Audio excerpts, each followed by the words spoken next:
नमस्कार दोस्तों, स्वागत है एक बार फिर आपके अपने YouTube चैनल जीवा स्टडी पर। मैं वरिष्ठ अध्यापक मुकेश कुमार जांगड़ आपका स्वागत करता हूं। तो इस वीडियो में हम देखेंगे हिंदी भाषा प्रथम, ठीक है, भाषा वन हिंदी जो है उसके 30% देखेंगे। इसको आप जो है एक टेस्ट के हिसाब से दें और अपना जो स्कोर है लास्ट में 30 में से कितने % सही होते हैं वो जरूर कमेंट करना आपको, ठीक है। तो चलो स्टार्ट करते हैं। लेवल 1 और लेवल 2 दोनों के लिए उपयोगी यही है। तो आप जो इन 30 क्वेश्चन को एक टेस्ट के हिसाब से दें जिसमें आपके जो शिक्षण विधि के भी जो क्वेश्चन है वो शामिल है, ठीक है। आज का पहला क्वेश्चन है महाकाव्य शब्द में कौन सा समास है, ठीक है। महाकाव्य शब्द में कौन सा समास है, आपके सामने ऑप्शन है, आपको उत्तर जो है जल्दी से सोच लेना है और मैं उत्तर आपको बता देता हूं। महाकाव्य जो शब्द है उसका जो आपका समास विग्रह होता है वो होता है महान काव्य। क्या है? महान काव्य। तो महाकाव्य जो शब्द है उसमें जो आपका समास होगा वो होगा ऑप्शन नंबर बी, कर्मधारय समास, ठीक है। तो महाकाव्य शब्द में आपका समास होगा कर्मधारय और समास विग्रह होगा महान काव्य, ठीक है। अगला क्वेश्चन नंबर 32, रामायण शब्द का संधि विच्छेद कीजिए। आपके सामने जो है ऑप्शन है, आप उत्तर सोच लें अपना। तो देखो रामायण शब्द है ना, इसमें थोड़ा सा आपको ध्यान रखना है। जो रामायण शब्द है इसमें जो लास्ट में अणा आ रहा है ना, ये नए से बनता है। तो ये अणे वाला अपन कंफ्यूज हो जाते हैं नए स्टूडेंट, लेकिन ये उत्तर नहीं होगा इसका, ठीक है। उत्तर होगा आपका option number C, Ram plus अयन। इस नए से बाद में जो क्या बन जाता है, अणे बन जाता है। तो रामायण है वो राम प्लस अयन जो शब्द है उससे बना है और इसमें जो संधि है वो आपकी दीर्घ स्वर संधि। कौन सी संधि? दीर्घ स्वर संधि, ठीक। तो ये भी आपको ध्यान में रखना है। तो उत्तर हो जाएगा आपका ऑप्शन नंबर 2। अपने जो भी 30 क्वेश्चन में से जितने आपके सही हो रहे हैं कमेंट जरूर करना। अपन थोड़ा सा क्या है जो है क्वेश्चन पढ़ेंगे, आपको ऑप्शन देखना है और उत्तर अपने आप जो है सोचना है कि कौन सा उत्तर हो सकता है। क्वेश्चन नंबर 3 या 33वां, निम्न में से कौन सा शब्द प्रत्यय से निर्मित नहीं है। तो प्रत्यय आपको पता ही है जो है आपके शब्द के अंत में लगते हैं, ठीक है, शब्द के अंत में लगते हैं। उत्तर अपना सोच ले यहाँ पे कि कौन सा जो शब्द है वो प्रत्यय से निर्मित नहीं है। सबसे पहले हम बात करें जो है लिखित की, तो इसमें आपका इत प्रत्यय है, ठीक है। बात करें नैतिक की, तो इसमें आपका इक प्रत्यय है। कौन सा प्रत्यय है? इक प्रत्यय है, ठीक है। ऊपर वाले में जो इत, कौन सा प्रत्यय? इत प्रत्यय। और इसमें कौन सा है? इक प्रत्यय, ठीक है। अब बात करें टिकाऊ की, किसकी? टिकाऊ। तो जो इसका उत्तर हो जाएगा वो हो जाएगा ऑप्शन नंबर सी, अनपढ़, क्योंकि ये अन उपसर्ग से बना है। अन्न क्या है? ये आपका उपसर्ग है। तो ये किससे बना है? आपका उपसर्ग से बना है। तो उत्तर हो जाएगा ऑप्शन नंबर 3। बाकी सारे के सारे जो है टिकाऊ में जो है ओ प्रत्यय है आपका, तो ये सारे के सारे आपके किससे बने हैं? प्रत्यय से बने हैं। लेकिन अनपढ़ जो है उपसर्ग से बना है, क्योंकि अन प्लस पढ़, पढ़ में जो है प्रत्यय हमेशा लास्ट में लगता है और उपसर्ग हमेशा पहले लगता है। तो ये किससे बना है? अन उपसर्ग से बना है। तो उत्तर हो जाएगा ऑप्शन नंबर सी। अगला क्वेश्चन नंबर 34। 34वां क्वेश्चन बोला निम्न में से कौन सा विलोम शब्द युग्म सही नहीं है, ठीक है। विलोम शब्द युग्म दिया हुआ है वो कौन सा सही नहीं है? नैतिक का विलोम शब्द अनैतिक होता है, बिल्कुल सही। संतुष्ट का असंतुष्ट होता है, बिल्कुल सही। फिर है देहाती। देहाती मतलब हो गया गांव का, ठीक है, गांव के लोगों को कह सकते हैं देहाती। तो देहाती और ग्रामीण दोनों क्या है? समान शब्द हैं। क्या है?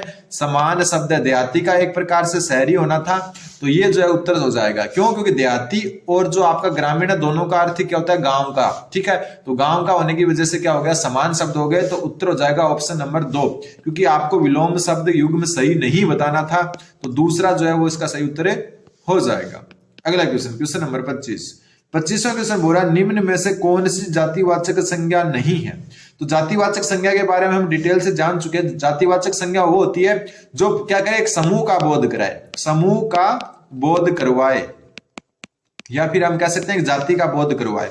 तो समूह का बोध, देखो महाभारत, क्या महाभारत किसी समूह का जो है बोध करवा रही है? बिल्कुल नहीं करवा रही। तो उत्तर क्या हो जाएगा आपका? ऑप्शन नंबर ए, महाभारत, क्योंकि महाभारत है आपकी व्यक्तिवाचक संज्ञा। कौन सी? व्यक्तिवाचक संज्ञा, जो एक व्यक्ति, स्थान या फिर जो है पुस्तक का नाम है उसका बोध करवा रही है। ग्रामीण, ग्रामीण में बहुत सारे आ जाते हैं ना, ग्रामीण कोई अकेला तो नहीं होता, ग्रामीण में वो सारे लोग आ जाते हैं जो गांवों में रहते हैं। तो ये एक जातिवाचक, एक समूह का बोध करवा रही है। देहाती, देहाती और ग्रामीण तो एक ही बात है, अभी ऊपर बात करके है, तो ये भी एक जाति का बोध करवा रही है। ग्रंथ, ग्रंथ भी क्या है? आपके जो है एक जाति का बोध करा रहे हैं, ठीक है। रामायण हो सकती है, महाभारत हो सकती है, या जो है गीता, श्रीमद् भगवत गीता हो सकती है। तो कितने भी ग्रंथ हो सकते हैं, वेद हो सकते हैं, लेकिन ये तो नहीं बता रहा ना, जैसे यहाँ पर एक ग्रंथ का नाम दे दिया, महाभारत तो एक ही हो सकती है तो ये व्यक्तिवाचक होगी। ग्रंथ में बहुत कुछ आ सकता है, तो ग्रंथ भी क्या है, एक समूह का बोध करवाता है, तो ये भी क्या है आपका जातिवाचक संज्ञा है। अगला क्वेश्चन, क्वेश्चन नंबर 36वां क्वेश्चन बोल रहा है निम्न में से कौन सा शब्द है जिसका वचन अथवा लिंग किसी भी परिस्थिति में नहीं बदलता। ठीक है, वचन और लिंग नहीं बदलता, ऐसा शब्द चुनना। सबसे पहले ऋतु, तो ऋतु को हम क्या लिख सकते हैं, ऋतुएं। ठीक है, ऋतुएं लिख सकते हैं, मतलब बहुवचन, वचन बदल गया। वृक्ष को क्या लिख सकते हैं, वृक्षों पर, मतलब वृक्षों का भी क्या हो गया आपका बहुवचन हो गया। फल, फल को लिख सकते हैं फलों से भरा, फलों से। ठीक है, ऐसे लिख सकते हैं ना, तो ये भी बहुवचन हो गया। लेकिन रोशनी का बहुवचन नहीं बना सकते। रोशनियां जो है किसी भी शब्द को जो है परिभाषित नहीं करती, रोशनियां कोई भी चीज नहीं होती। तो रोशनी जो है अपने आप में एक ऐसा शब्द है जिसका लिंग या वचन नहीं बदल सकते। तो उत्तर क्या हो जाएगा आपका ऑप्शन नंबर 2, रोशनी। ठीक है, अगला क्वेश्चन है कि निम्न में से कौन सा शब्द स्त्रीलिंग से असंगत है। मतलब ऐसा शब्द बताना है जो स्त्रीलिंग नहीं है। जैसे प्रकृति, तो प्रकृति क्या स्त्रीलिंग है, बिल्कुल। प्रकृति हमेशा हमारी रक्षा करती है, ऐसे तो नहीं बोलते ना, प्रकृति रक्षा करता है, तो ये आपका स्त्रीलिंग हो गया, बिल्कुल। ऋतु, अभी वर्षा ऋतु चल रही है, ऐसे थोड़ी ना बोलते हैं अभी वर्षा ऋतु चल रहा है, तो ऋतु भी क्या होगी आपकी स्त्रीलिंग हो गई। ठीक है, धूप, अभी धूप नहीं निकली, ऐसे थोड़ी ना बोलते हैं अभी धूप नहीं निकला, तो ये भी क्या हो गया स्त्रीलिंग। तो पानी क्या हो जाएगा, इसका सही उत्तर हो जाएगा, क्या हो जाएगा, पानी। पानी क्या है आपका पुल्लिंग है। ध्यान रखना, हिंदी में एक पुल्लिंग होता है, एक स्त्रीलिंग। नपुंसकलिंग जो होता है वो संस्कृत का है। ठीक है, हिंदी में सिर्फ 2 ही लिंग होते हैं। तो पानी क्या हो जाएगा आपका सही उत्तर हो जाएगा। क्वेश्चन नंबर 38वां क्वेश्चन बोल रहा है भारतीय मनीषी जंगल में रहना पसंद करते थे। वाक्य में कौन सा काल है, थे का मतलब है भूतकाल है सारे। ठीक है, लेकिन अब भूत कौन सा है, सामान्य भूत, आसन भूत, अपूर्ण भूत। तो देखो सामान्य भूत तो होता है जिसमें जो है ना हम आया है गया है लिखते हैं, जैसे मोहन आया, ये क्या आपका सामान्य भूतकाल। ठीक है, आसन भूतकाल कौन सा होता है, आसन भूतकाल जो होता है जो अभी जस्ट पूरा हुआ हो, जो अभी जो है ना अभी अभी पूरा हो, अभी अभी पूरा हुआ हो, अभी अभी पूरा हुआ हो। ठीक है, उसको कहते हैं आसन भूतकाल। ठीक है, और इसमें एक मजे की बात है हा ऐसे जरूर लगते हैं। जैसे मैं अभी इंसार से आया हूं, मैं अभी इंसार से आया हूं या इंसार से आया हूं, इसमें है लग रहा है आया हूं, लेकिन ये क्या है भूतकाल है। आसन भूतकाल वो होता है जिसमें है लगते हुए भी क्या है भूतकाल, क्योंकि अभी जो है मैं इंसार से आया हूं मतलब आ चुका, भूतकाल की बात है, अभी आया हूं बस, तो ये है लगता है, ध्यान रखना आसन भूतकाल में। ठीक है, अपूर्ण भूतकाल कौन सा था, जो अभी भी पूर्ण ना हो कार्य भूतकाल का, जैसे रहा है।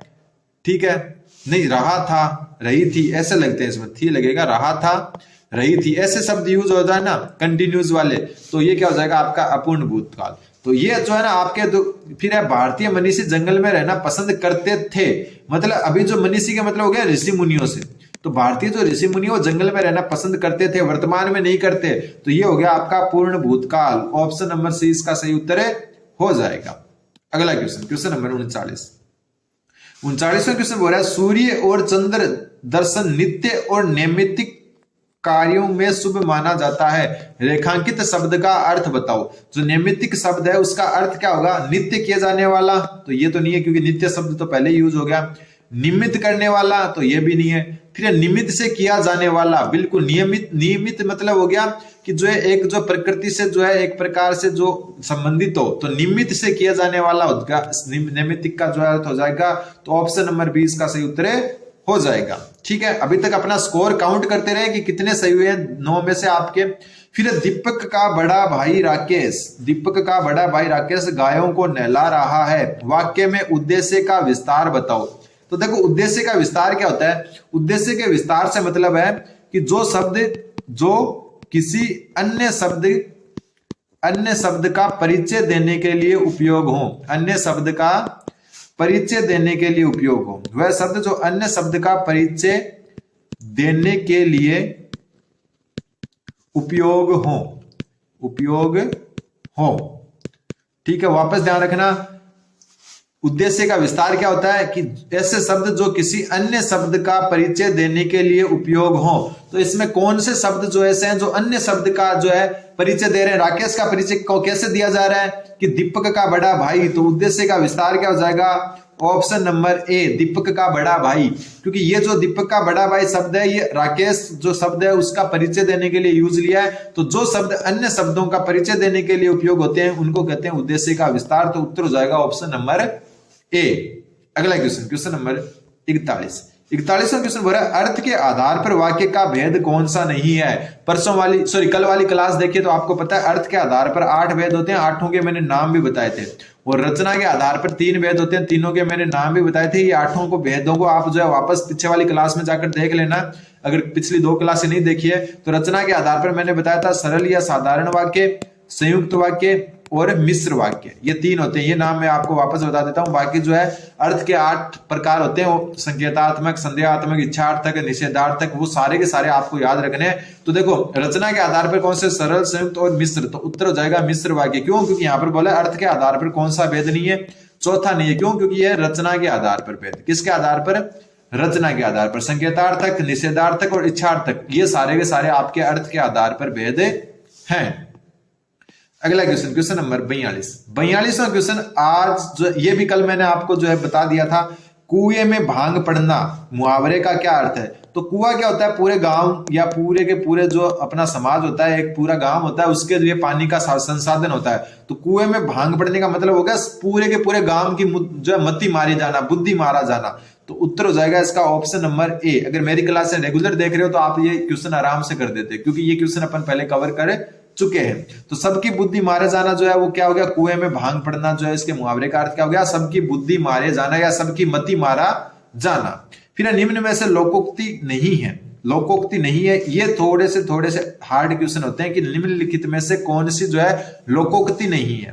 तो जो इसका उत्तर होगा वो आप सोच लें कि क्या होगा। देखो काला अक्षर भैंस बराबर, ये लोकोक्ति है, ठीक है। एक अनार 100 बीमार, ये भी लोकोक्ति है। आस्तीन का सांप होना भी लोकोक्ति है।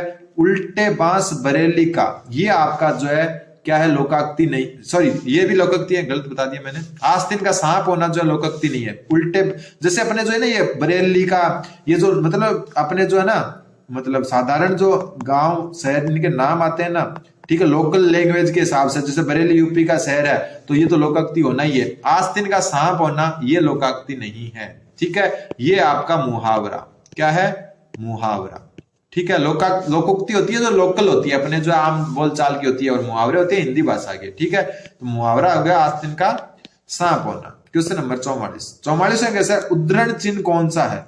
उद्धरण चिन्ह जो है वो कौन सा है? तो जो आपका उत्तर सोच लें तो उद्धरण चिन्ह है आपका ऑप्शन नंबर 1। ये वाला चिन्ह होता है उद्धरण, या इसको डबल भी लगा सकते हैं इस हिसाब से, ठीक है। और ये चिन्ह आपका क्या हो गया? ये हो गया बराबर का चिन्ह हो गया वैसे, ठीक है। और ये चिन्ह हो गया आपका विभाजक चिन्ह। कौन सा चिन्ह? विभाजक चिन्ह। कौन सा हो गया? विभाजक चिन्ह, ठीक है।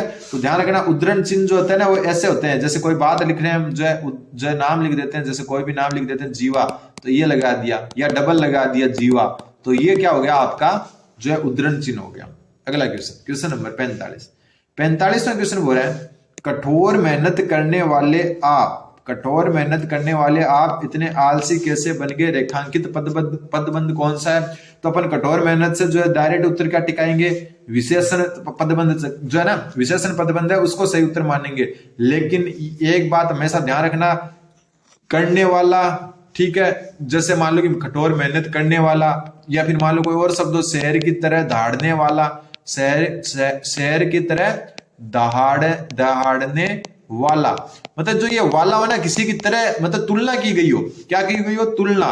तब जो है हमेशा कौन सा होगा? आपका सर्वनाम पदबंध होगा। क्या होगा? सर्वनाम पदबंध होगा। और सर्वनाम पदबंध है तो उत्तर क्या हो जाएगा? Option number 2 B. अपन क्या है? कठोर मेहनत से डायरेक्ट विशेषण पदबंध पर चाहते हैं, जबकि रियलिटी क्या है? ये सर्वनाम पदबंध है। उत्तर हो जाएगा ऑप्शन नंबर 2। क्वेश्चन नंबर 46 में क्वेश्चन बोल रहा है वह कथा जो मूल कथा में आए, मतलब कोई मूल कथा है उसके अंदर एक कथा है, उस कथा के लिए वाक्यांश के लिए एक शब्द का यूज लें। वह कथा जो मूल कथा में आए तो वो कहलाती है अंतर कथा, ठीक है। क्या कहलाती है? अंतर कथा। तो ऑप्शन जो है ए इसका सही उत्तर हो जाएगा। अगला क्वेश्चन, क्वेश्चन नंबर 47, निम्न में से कौन सा शब्द तत्सम नहीं है? तो ये चीजें भी मैं पहले करा चुका। तत्सम शब्द वो होते हैं जो संस्कृत से हिंदी में जैसे थे वैसे के वैसे आ गए, संस्कृत से कहाँ गए? हिंदी में, और जैसे थे वैसे के वैसे आ गए। तो शर्करा जो होती है, शक्कर को कहते हैं या चीनी को कहते हैं, तो शर्करा जो है आपका तत्सम शब्द है, बिल्कुल है। अग्नि भी तत्सम का है, बिल्कुल है, तत्सम है, बिल्कुल। और कार्य भी तत्सम है, बिल्कुल। रानी तत्सम नहीं है, ये तद्भव शब्द है। क्या है? तद्भव शब्द। तो उत्तर हो जाएगा ऑप्शन नंबर सी। रानी का तत्सम क्या होता है? रानी का तत्सम होता है आपका रागी। क्या होता है? रागी। ये होता है रागी। तो ये भी आपको नोट कर लेना। तो उत्तर हो जाएगा option number C. Question number 48। अब 13 क्वेश्चन जो है आपके वो है शिक्षण विधियों से। कक्षा 1 में लिखना डैश से प्रारंभ होता है। तो आपको मैं बता दूं कि जो है लिखना जो है वो आपका चित्र बनाने से जो है प्रारंभ होता है। नोट कर लेना, अगर आपके लिए नया क्वेश्चन है तो नोट जरूर कर लेना। लिखना जो है वो आपका चित्र बनाने से प्रारंभ होता है। फिर डैश प्रणाली कक्षा कक्ष शिक्षण की जगह स्वाध्याय पर बल देती है। स्वाध्याय पर बल देने वाली यानी कि सेल्फ लर्निंग पर बल देने वाली विधि है आपकी डाल्टन विधि। ये भी नोट कर लेना। स्वाध्याय पर जो है नोट जो है बल देने वाली विधि का नाम है डाल्टन विधि। फिर है क्वेश्चन नंबर 50वां क्वेश्चन बोल रहा है गद्य शिक्षण में शब्दार्थ स्पष्ट करने के लिए कौन सी विधि का यूज में लेते हैं। गद्य शिक्षण में शब्दार्थ स्पष्ट करने के लिए जो विधि जो उपयोग में ली जाती है उसका नाम लिखना है अपने को। उत्तर हो जाएगा उद्बोधन विधि। व्यास विधि का ध्यान रखना कविता शिक्षण की विधि है। किसकी? कविता या फिर हम कह सकते हैं पद शिक्षण की विधि। कविता या पद शिक्षण की विधि। शिक्षण की विधि कौन सी विधि है? व्यास विधि। और गद्य शिक्षण में जो है गद्य शिक्षण में आपका शब्दार्थ स्पष्ट करने के लिए उद्बोधन विधि का उपयोग किया जाता है। फिर असत्य कूट की पहचान करनी है। सबसे पहले शिक्षा प्राप्ति का आंकलन, मतलब जो क्या कुछ सीखा उसका आंकलन योगात्मक आंकलन होता है, बिल्कुल। फिर शिक्षण प्रक्रिया के दौरान आंकलन को रचनात्मक आंकलन कहते हैं, बिल्कुल। फिर अधिगम के लिए आंकलन, तो ये भी आपका क्या होता है? रचनात्मक आंकलन होता है। क्या होता है? रचनात्मक आंकलन होता है। तो यही आपका है संगत हो गया। एक है अधिगम का आंकलन। क्या होता है? अधिगम का आंकलन। और अधिगम का आंकलन होता है, ये होता है आपका योगात्मक आंकलन। कौन सा होता है? योगात्मक आंकलन। और अधिगम के लिए आंकलन होता है, ये होता है आपका रचनात्मक आंकलन। फिर शैक्षणिक प्रक्रिया से पूर्व छात्र के शैक्षणिक स्तर का आंकलन होता है नियोजन आंकलन, बिल्कुल। इसको कहते हैं आप बेस लाइन असेसमेंट। क्या? Base line assessment. तो ये भी आपको ध्यान रखना है। तो उत्तर हो जाएगा आपका option number C. Question number 52। पाठ्य पुस्तक का आंतरिक गुण क्या है? कोई भी पाठ्य पुस्तक है उसका आंतरिक गुण क्या है? तो मुख्य पृष्ठ होता है कवर। तो कवर उसका आंतरिक गुण नहीं है, ये क्या है? आपका बाह्य गुण है। बाह्य गुण है। आकार पाठ्य पुस्तक आकार भी क्या है? बाह्य गुण है या फिर भौतिक गुण है। कीमत, तो कीमत भी क्या है? आपका बाह्य गुण है। ठीक है। तो आंतरिक गुण क्या होगी? पाठ्य पुस्तक की भाषा कैसी है वो उसका क्या हो जाएगा? आंतरिक गुण हो जाएगा। तो उत्तर हो जाएगा आपका ऑप्शन नंबर डी। फिर है प्रक्षेपी प्रकार की शिक्षण सामग्री कौन सी है? प्रक्षेपी मतलब हो गया प्रोजेक्टिव। क्या हो गई? प्रोजेक्टिव। जैसे अपन देखते हैं ना, जो प्रोजेक्टिव कौन सी होती है? जिसमें से रोशनी निकलती है और सामने जो है बोर्ड पर या सफेद जो मतलब होती है ना, सफेद कलर में जो है आपके कोई बोर्ड या कुछ लगा होता है उस पर चित्र बनते हैं। प्रोजेक्टर होता है ना, देखा होगा आपने। तो प्रोजेक्टर पूछा है तो बुलेटिन बोर्ड, तो ये आपकी एक क्या है? एक दृश्य सामग्री है। ठीक है। रेडियो ये आपकी एक सर्वे सामग्री है। ठीक है। भाषा प्रयोगशाला भी एक प्रकार से क्या है? आपकी सर्वे व दृश्य दोनों मान सकते हो इसको। ठीक है। वैसे ये दृश्य होती है। क्या होती है? प्रयोगशाला जो होती है, भाषा प्रयोगशाला होती है दृश्य सामग्री। ठीक है। क्या होती है? दृश्य। तो बच्चा क्या? मायादीप। मायादीप को जो है इंग्लिश में कहते हैं प्रोजेक्टर। क्या कहते हैं? प्रोजेक्टर। तो प्रोजेक्टर जो है आपका क्या होता है? एक प्रकार का प्रक्षेपी जो है प्रकार की शिक्षण सामग्री होती है। तो उत्तर हो जाएगा ऑप्शन नंबर सी। फिर अगला क्वेश्चन, व्याकरण अनुवाद विधि को अन्य किस नाम से जाना जाता है? व्याकरण अनुवाद विधि को अन्य किस नाम से जाना जाता है? तो इसका जो उत्तर हो जाएगा, सोच लें आप कि आपके हिसाब से क्या होगा, मैं बता देता हूं। इसका उत्तर होगा आपका भंडारकर विधि। भंडारकर विधि को कहते हैं व्याकरण अनुवाद विधि। सुगा प्रणाली, सुगा प्रणाली होती है अनुकरण विधि। कौन सी विधि? अनुकरण विधि। मतलब देख देख के जो है अनुकल प्रणाली, अनुकरण प्रणाली को ही क्या कहते हैं? सुगा प्रणाली। तो व्याकरण अनुवाद प्रणाली जो विधि है उसको क्या कहते हैं? भंडारकर विधि भी कहते हैं। फिर है मौखिक अभिव्यक्ति की दक्षता में कौन सा सहायक है? मौखिक अभिव्यक्ति का मतलब जो है कोई चीज बोलकर कहना। ठीक है।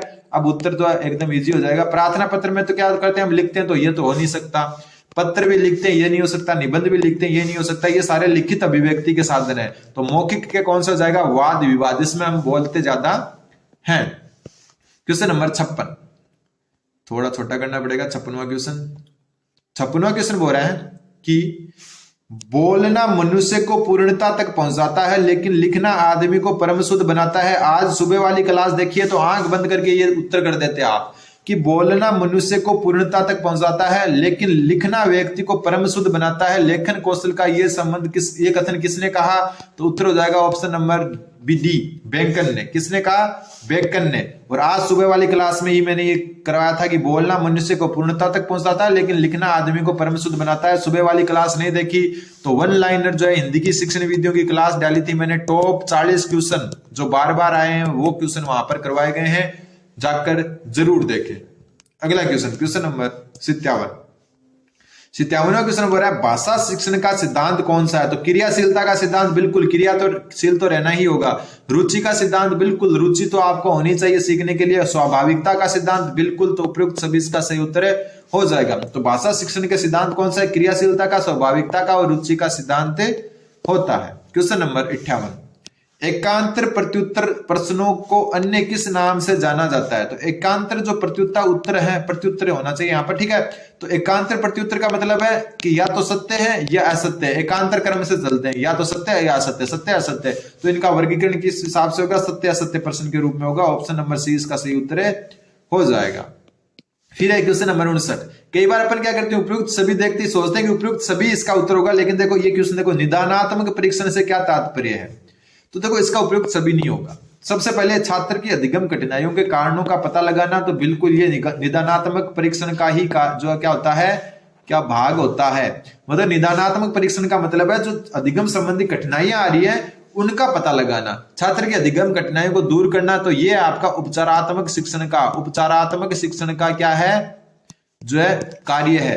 फिर छात्र को उपचारात्मक शिक्षण प्रदान करना, तो ये भी किसका है? उपचारात्मक शिक्षण का। ये दोनों उपचारात्मक शिक्षण से संबंधित है। और कारणों का पता लगाना जो है आपका जो है निदानात्मक परीक्षण का जो है कार्य है। और आज का लास्ट क्वेश्चन, और अपने जो 30 क्वेश्चन में से कितने नंबर बने वो जरूर कमेंट करना। सतत एवं व्यापक मूल्यांकन के सह शैक्षिक पक्ष यानी कि शिक्षा के साथ साथ जो साथ में चलते हैं वो पक्ष में कौन सा क्षेत्र संबंधित नहीं है? जीवन कौशल बिल्कुल इससे संबंधित है। जीवन कौशल के पेपर भी होते हैं अपने स्कूल्स में। मूल्य व अभिवृत्ति, तो ये भी है। कार्य शिक्षा या कला शिक्षा दोनों है, ध्यान रखना। तो उत्तर क्या हो जाएगा? विश्लेषण क्षमता। ऑप्शन जो है 2 इसका सही उत्तर हो जाएगा। तो उम्मीद है कि आपके समझ में आएगा। चैनल को सब्सक्राइब जरूर करें। ऐसे ही मॉडल पेपर के लिए जो है जीवा स्टडी का सब्सक्राइब बटन दाब दें। अभी डिस्क्रिप्शन में जो टेलीग्राम ग्रुप का लिंक है उसको भी ज्वाइन कर लें। धन्यवाद। बन रहे हैं जीवा स्टडी के साथ।